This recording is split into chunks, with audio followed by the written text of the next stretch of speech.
Hello everyone, কেমন আছো সবাই? তো দেখো আজকে আবারও ছোট্ট একটা মিনি ব্লগ নিয়ে তোমাদের সামনে হাজির হয়ে গেলাম।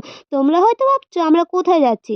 আসলে তোমরা তো দেখতেই পেয়েছিলে শুনুকে স্কুলে এডমিশন করানো হয়েছে। এখনও ওর জন্য অনেক কিছু কেনাকাটা বাকি আছে।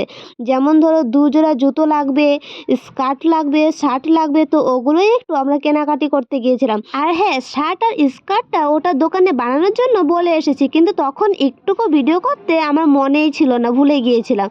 যাই হোক, তারপর জুতোর দোকানে এসেছি, তারপর ভাবলাম যে এখন আর ভোলা যাবে না। আর এদিকে দেখতে পাচ্ছ শুনু কতটা খুশি হয়েছে, ওকে ওর মা জুতো কিনে দিচ্ছে বলে একদম হাগি করছে, কিসি করছে, আরও কত কিছু, কত আদর। কিন্তু স্কুলে যাওয়ার সময় তখন দেখবো কেমন লাগে তোমার। যাই হোক, তো দেখো এক একটা জুতা পরিয়ে পরিয়ে দেখছিল যে কোনটা ঠিক হয়। ওর কোনোটাই ঠিক হচ্ছিল না। অবশেষে 7 নম্বর জুতাটা ওর পায়ে সেট হয়ে যায়। তো এক জোড়া কালো আর এক জোড়া সাদা কালার জুতা নিয়ে আমরা ওখান থেকে বেরিয়ে পড়ি। আর দেখো যার জুতা সেই বলে নিয়ে যাবে হাতে করে। আমি বললাম যে তুমি নিতে পারবে না, আমার হাতে দাও। বলছে না, আমার জুতো আমিই নিয়ে যাব। নিতে পারছে না, মাটি দিয়ে ছেঁচড়ে যাচ্ছে, এরপরও দেবে না। দেখো তারপর বাড়ি আসার সময় দিদি বলল যে ফুচকা খাবি? আমি ভাবলাম হ্যাঁ খাওয়া যায়, অনেক দিন হয়েছে ফুচকা খাই না।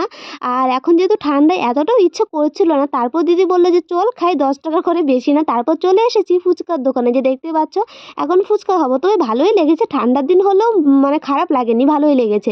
যাই হোক, তো এখন আমি যাব দিদির সঙ্গে দিদির বাড়িতে। আর দিদি এতদিন আমাদের বাড়িতে ছিল, তোমরা হয়তো জানোই। তো চলো এখন দিদির বাড়িতে যাওয়া যাক। আর আজকে আমার ভিডিওটা তোমাদের কেমন লেগেছে সেটা লাইক কমেন্ট শেয়ার করতে একদম ভুলো না। আর আমার চ্যানেলে যদি নতুন হয়ে থাকো তো সাবস্ক্রাইব করে দিও, আর যদি ফেসবুক থেকে দেখে থাকো তো ফলো করে দিও। So thanks for watching.